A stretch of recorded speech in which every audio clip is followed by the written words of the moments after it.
Bharatiya Janata party के विधायक पूर्णेश मोदी की याचिका पर सूरत हाई कोर्ट ने धारा 499 और 500 के तहत राहुल गांधी को 2 साल की सजा सुना दी।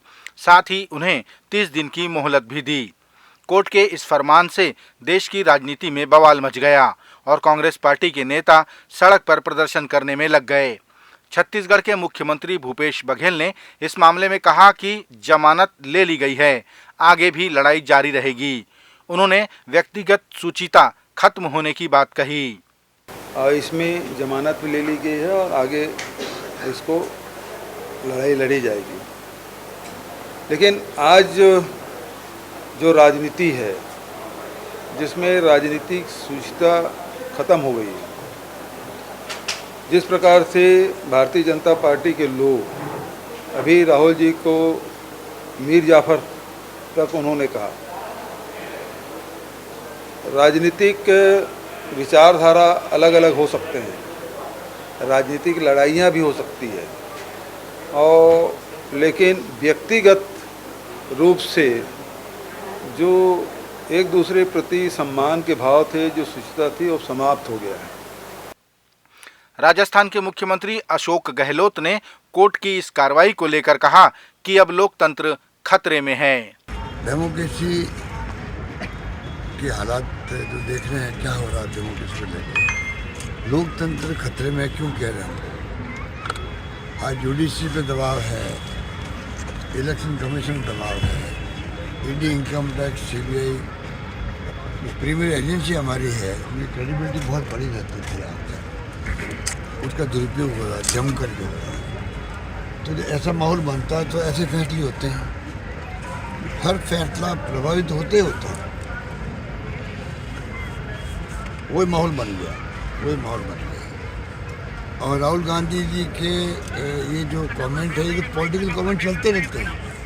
हम तो 40-50 साल से देखते हैं ऐसे पॉलिटिकल कमेंट। पता नहीं वाजपेयी जी ने, अडवाणी जी ने कितने किए होंगे, कोई सोच नहीं सकता। छत्तीसगढ़ के मुख्यमंत्री भूपेश बघेल ने कहा कि भारतीय जनता पार्टी कांग्रेस से भयभीत है और राहुल गांधी से डरी हुई है। उन्होंने कहा कि राहुल गांधी की बेबाकी से भाजपा विचलित है। मुख्यमंत्री ने एक सप्ताह से लोकसभा बाधित होने का उदाहरण देते हुए कहा कि सवालों के जवाबों के डर से सत्ता पक्ष लोकसभा और राज्यसभा की कार्रवाई को बाधित किए हुए है। भारतीय जनता पार्टी भयभीत है तो कांग्रेस पार्टी से, और डरी हुई है तो राहुल जी से। राहुल जी जिस प्रकार से पद यात्रा कर रहे हैं, जिस प्रकार से बेबाकी से बयान देते हैं और भारतीय जनता पार्टी के भ्रष्टाचार को उजागर कर रहे हैं उस सरकार के, तो उससे वो विचलित हैं और वो किसी स्तर पे जा सकते हैं।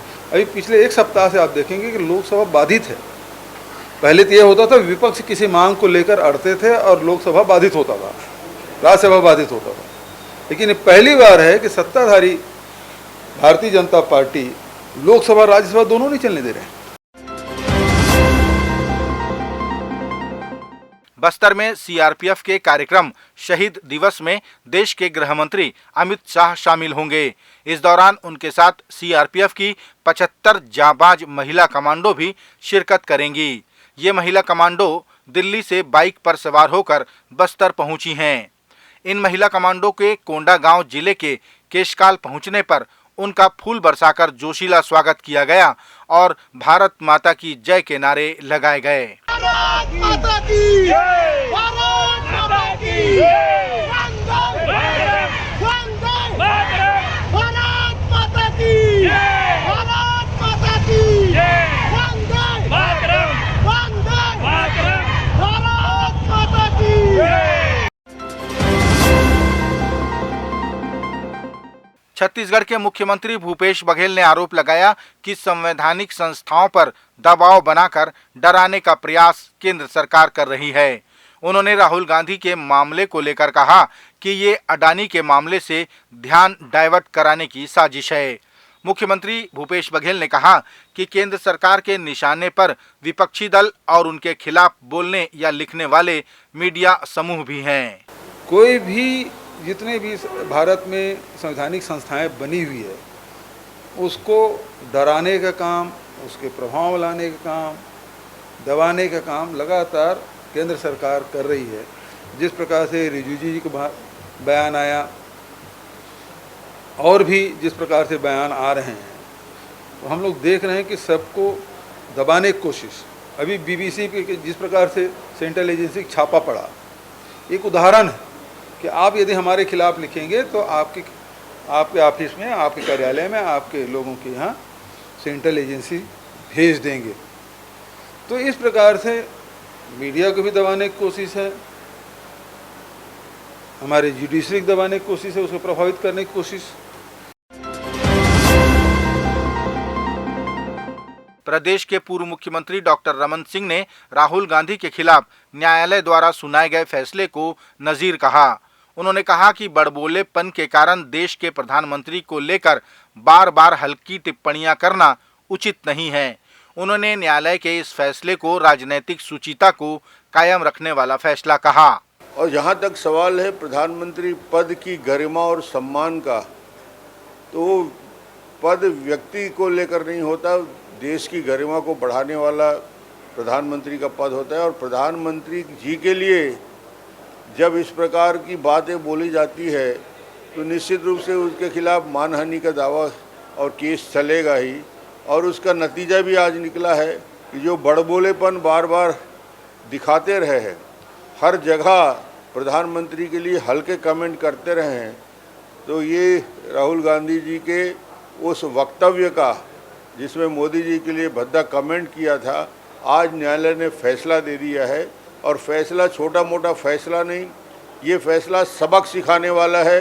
देश की राजनीति में शुचिता को कायम करने के लिए किस प्रकार की आत्मानुशासन की ज़रूरत है, उसको साबित करने का है। और मुझे लगता है कि ये नज़ीर बनेगा, ये उदाहरण बनेगा कि हम अपने बोलचाल बातचीत में किस प्रकार के शब्दों का उपयोग करें। और 2 साल की सज़ा, ठीक है, जमानत मिल गई, 1 साल के लिए, 1 महीने के लिए रिलीफ मिल गया, मगर इसके बाद भी ये छोटी मोटी बात नहीं है।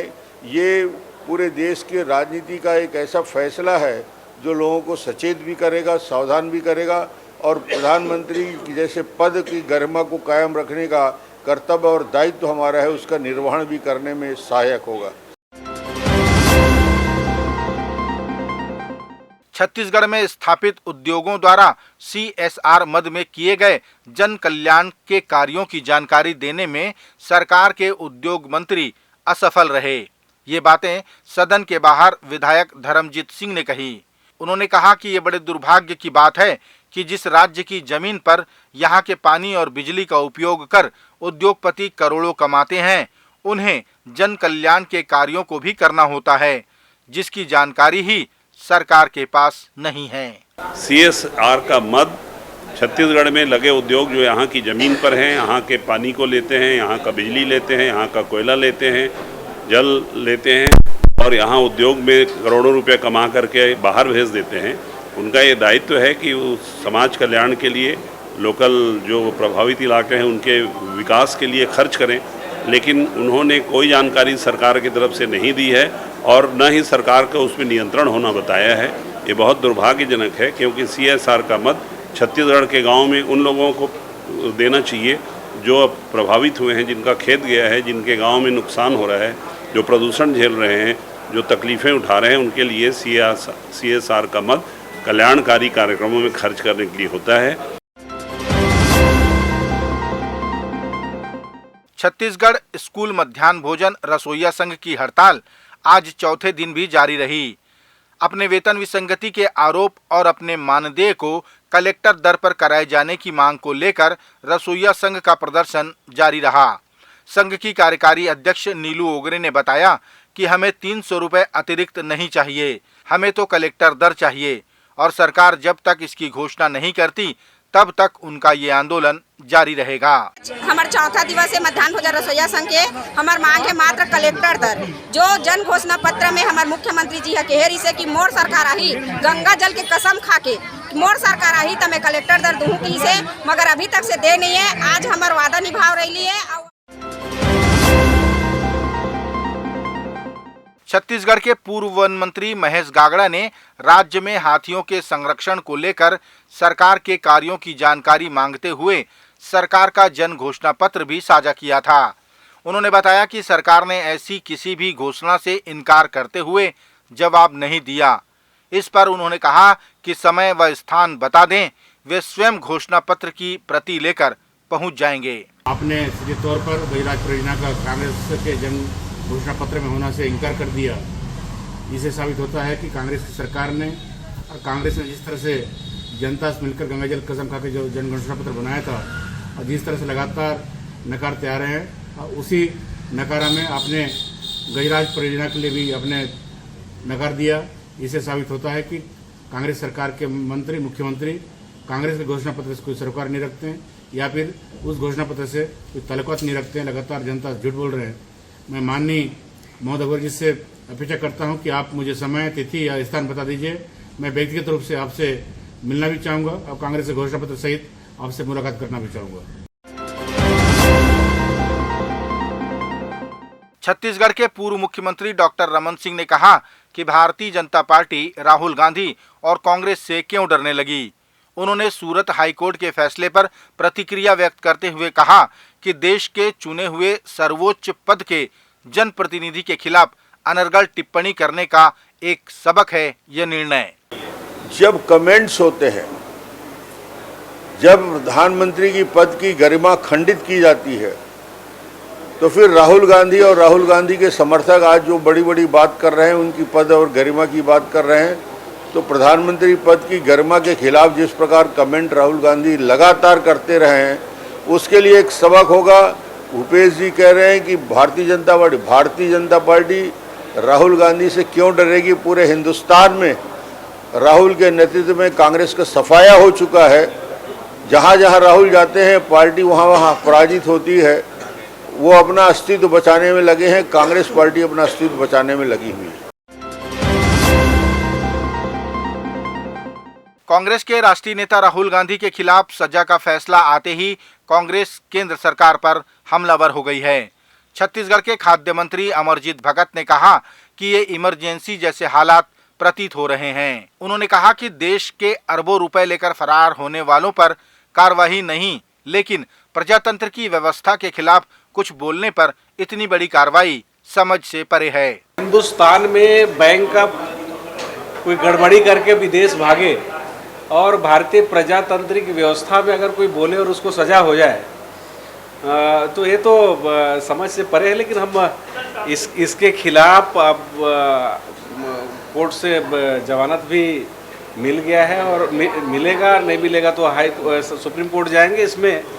लेकिन एक तरह से ये इमरजेंसी जैसा हालात हो जा रहा है कि अगर कोई हिंदुस्तान में गड़बड़ी करके हिंदुस्तान से बाहर भागे और उसके खिलाफ कोई टिप्पणी भी न कर पाए, ये बहुत इमरजेंसी जैसे हालात हो गई है। रायपुर के अग्रोहा कॉलोनी में शिव शिवा सेवा समिति द्वारा श्रीदेवी भागवत कथा ज्ञान यज्ञ का आयोजन किया जा रहा है। 22 मार्च से प्रारंभ हुए इस कथा का समापन 30 मार्च को होगा। प्रतिदिन 2:30 बजे से शाम 5:30 बजे तक कथावाचक पंडित युगल किशोर शास्त्री द्वारा कथा का वाचन किया जाता है, जिसका रसपान कॉलोनी वासी समेत आसपास के श्रद्धालु उठा रहे हैं।